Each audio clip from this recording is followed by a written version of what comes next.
True media ज्योतिष विज्ञान के सभी दर्शकों को हर हर महादेव। आज हम बात कर रहे हैं हिंदू एकता के लिए। आज हिंदुओं की एकता के लिए जातिवाद को समाप्त करने तो आवश्यकता है ही है, लेकिन इसके साथ साथ आज हमें भागवत कथा के स्थान पर गीता उपदेश की भी बहुत ज़्यादा आवश्यकता है। गीता उपदेश की क्यों आवश्यकता है? भागवत तत्व का ज्ञान है, और जब राष्ट्र संकट में हो और जब राष्ट्र आपदा में हो, धर्म आपदा में हो या उसका अनदेखा होने लगे, उस समय भागवत की और तत्वों के ज्ञान की आवश्यकता नहीं, राष्ट्र की रक्षा की आवश्यकता है।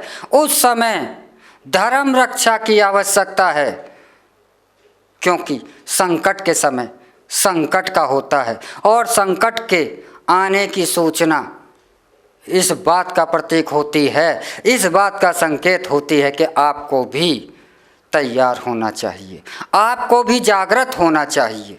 तो आज हमें गीता, भागवत गीता के स्थान पर अब हमें विशेषकर जो कथावाचक हैं, जो धर्म गुरु हैं, जो धर्म का प्रचार प्रसार कर रहे हैं, उन सभी की यह जिम्मेवारी बनती है, उसमें मैं भी हूँ और सभी हैं, कि आज हम धर्म रक्षा के लिए अब भागवत की नहीं, गीता उपदेश की आवश्यकता क्यों है? क्योंकि गीता एक सही मार्ग निर्णय करने वाली है। जब अर्जुन युद्ध के मैदान में जब कौरवों की सेना को देखता है और पांडवों की सेना को देखता है, तो वह कृष्ण से पूछता है कि मैं युद्ध किसके लिए कर रहा हूँ। एक व्यक्ति किसी से युद्ध करता है या कुछ भी वह अर्जन करता है, कुछ भी अर्जित करता है, तो वह अपनों के लिए करता है। सामने मेरे सब के सब सगे संबंधी हैं, मैं इन्हें मार भी लूँगा और मैं इन्हें विजय प्राप्त कर भी लूँगा, तो मैं इसको करूँगा क्या?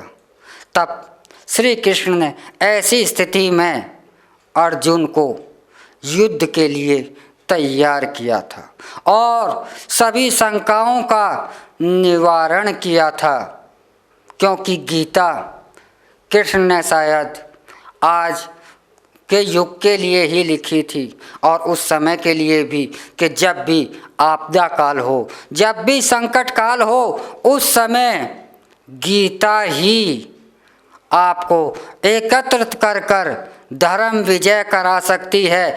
गीता ही, गीता के उपदेश ही संकट के काल में, राष्ट्र संकट में है, धर्म संकट में है, अन्याय बढ़ रहा है और धर्म का नाश हो रहा है, तो धर्म रक्षा के लिए, राष्ट्र रक्षा के लिए, अधर्म के नाश के लिए आपको गीता का उपदेश लेना होगा और गीता ही आपका मार्गदर्शक होगी।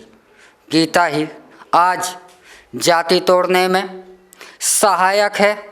गीता ही आज हिंदुओं को एक कर कर, ऊर्जा भर कर उनको एक कर एकता लाने में गीता का बहुत बड़ा योगदान होगा।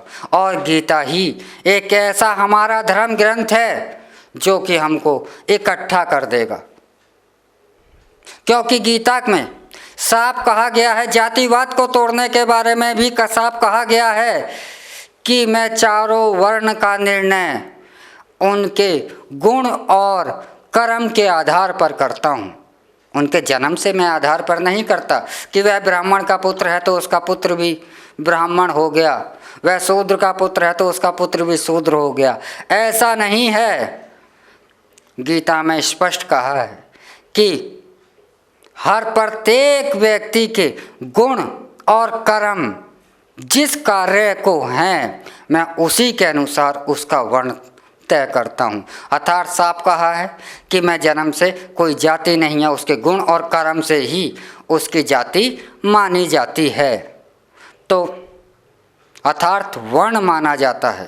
तो अगर गीता है, ऐसी ग्रंथ है, ऐसा ज्ञान है, गीता एक ऐसा उपनिषद है जो कि आज सनातन धर्म, आज हिंदू खंड खंड हो रहा है, इसे यह इकट्ठा कर सकती है। गीता उपदेश सही मार्ग दिखा सकती है।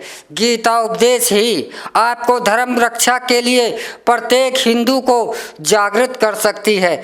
गीता ही आज एक कायर हिंदू, जिसे कि आज कहा जा रहा है, जो पहले एक भूखा बंगाली कहा जाता था हे दृष्टि से, उसके बाद एक शब्द आया बिहारी। बिहारी को भी आज से 20-25 साल पहले हे दृष्टि का शब्द था, लेकिन अब जो शब्द आ गया है वह है कायर हिंदू, डरपोक हिंदू। तो अगर आज हम इसे नहीं रोकते हैं तो यह पहचान हमारी कायरता की हो जाएगी। क्योंकि अगर हजारों चींटियां हैं तो उन चींटियों से भी डर लगने लगता है, लेकिन लाखों भेड़ों का समूह से भी कोई नहीं डरता। और आज हिंदू भेड़ों की भीड़ दिखाई देने लगा है, क्योंकि 100 करोड़ होने के बाद भी अगर वह पलायन करते हैं तो वह भेड़ों का रेवड़ है। चाणक्य ने कहा है कि अगर विषहीन सर्प है तो भी उसे अपने विष का भ्रम बनाकर रखना चाहिए। लेकिन आज जब कायर हिंदू कहा जाता है तो आप वह सर्प हैं जो कि विषहीन है, और विषहीन सर्प सुरक्षित नहीं रह सकता। तो आज जगाने के लिए यह जिम्मेवारी सबकी बनती है, मेरी भी बनती है, आपकी भी बनती है, हर एक सनातन धर्म के हर एक हिंदू की बनती है कि वह एक हो और अपनी कमियों को हम दूर करें और एक हों, और धर्म रक्षा के लिए, राष्ट्र रक्षा के लिए आज हमें गीता उपदेश की अवश्य ही आवश्यकता है। गीता का पाठ घर घर किया जाना चाहिए, गीता का तत्व का ज्ञान घर घर समझाना चाहिए, और जब ही हम हिंदुओं को एक कर सकेंगे और जातिवाद को समाप्त कर सकेंगे, जातिवाद समाप्त होगा, हिंदू एक होगा। इसी कामना के साथ हम आपसे विदा लेते हैं। अगले एपिसोड में हम आपसे फिर मिलेंगे एक नए विषय के साथ, एक नई जानकारी के साथ।